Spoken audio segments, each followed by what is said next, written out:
Assalamualaikum warahmatullahi wabarakatuh. Saya Nelly Mulyanti, mahasiswa Pendidikan Ekonomi Universitas Pamulang.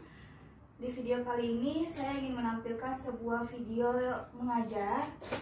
Video ini untuk memenuhi tugas untuk nilai UTS mata kuliah pemantapan kemampuan mengajar. Untuk lebih lanjutnya, simak terus ya videonya. Assalamualaikum warahmatullahi wabarakatuh. Apa kabar anak-anak? Baik semua? Sehat semua? Alhamdulillah sehat. Alhamdulillah sehat ya. Semoga kita semua selalu dalam keadaan sehat walafiat agar dapat mengikuti proses pembelajaran setiap harinya. Sebelum kita masuk ke materi, Ibu akan absen terlebih dahulu ya.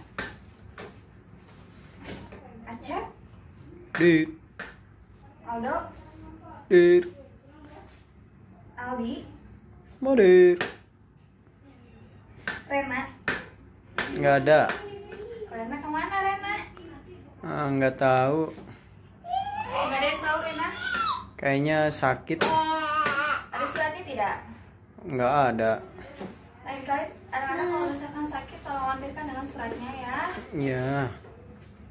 Jadi biar tidak ada keterangan seperti ini, karena kalau tidak ada surat sakit, ibu akan mengalpakannya. Mengerti? Ngerti. Oke. Lanjut.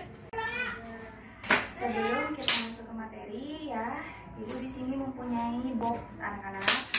Di dalam box ini terdapat beberapa materi yang akan kita bahas di pertemuan kali ini. Nah, nanti ibu akan bentuk kelompok terlebih dahulu.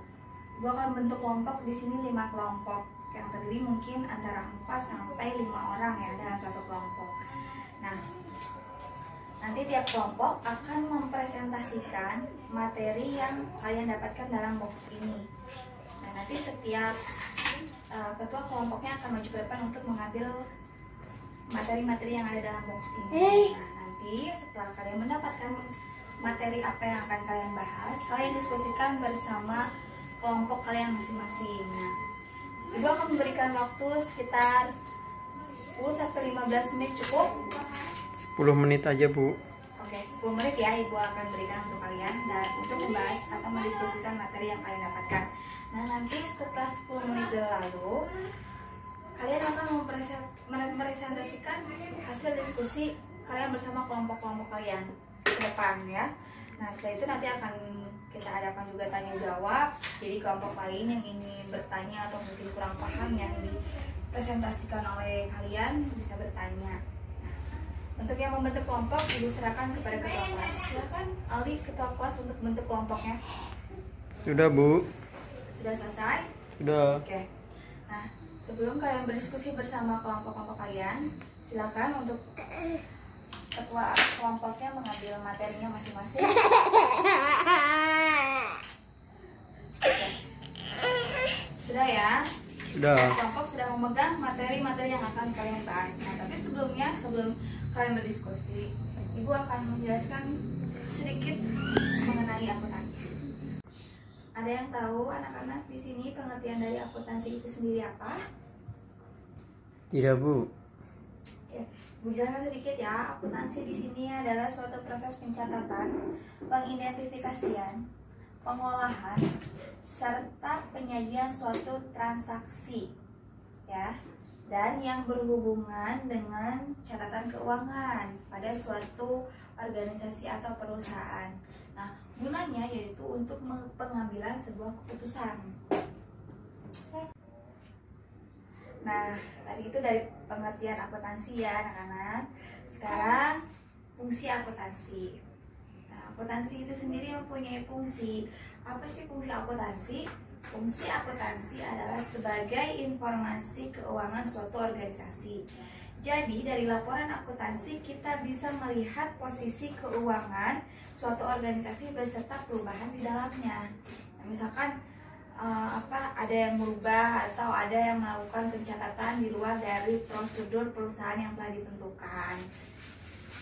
Selanjutnya kita masuk ke dalam materi yaitu persamaan dasar akuntansi.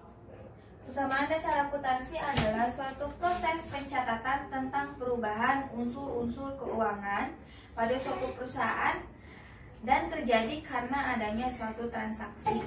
Nah, unsur-unsur itu tersendiri dibagi menjadi 3 ya. Yang pertama adalah harta, kedua utang, yang ketiga atau yang terakhir adalah modal. Ada yang tahu apa dari pengertian harta? Tidak. Nah, harta itu sendiri adalah sebuah kekayaan atau semua kekayaan perusahaan yang berbentuk atau yang bernilai wujud atau tidak wujud. Itu harta ya. Selanjutnya yaitu adalah utang. Utang adalah beban atau kewajiban yang harus dibayarkan oleh perusahaan karena adanya suatu transaksi yang bernilai ekonomi di masa lalu. Nah, selanjutnya terakhir adalah modal. Modal itu sendiri adalah semua kekayaan perusahaan yang sudah dikurangi utang atau kewajiban yang sering kita sebut dengan kekayaan bersih. Nah, sekian pembahasan sedikit dari Ibu mengenai akuntansi dan persamaan dasar akuntansi. Oke, silakan kelompoknya untuk berdiskusi yang sudah tadi kita bagi dan yang sudah mendapatkan materinya masing-masing. Selamat berdiskusi, silakan Ibu beri waktu sampai 10 menit ya. Oke, untuk pembahasan pertemuan kali ini mengenai akuntansi dan persamaan dasar akuntansi, Ibu cukupkan sekian. Semoga kalian dapat memahaminya ya. Kita ketemu lagi minggu depan dengan materi yang sama, akuntansi ya. Untuk minggu depan kita akan mencoba melakukan penjurnalan ya. Sekian dari Ibu, terima kasih. Assalamualaikum warahmatullahi wabarakatuh. Waalaikumsalam warahmatullahi wabarakatuh.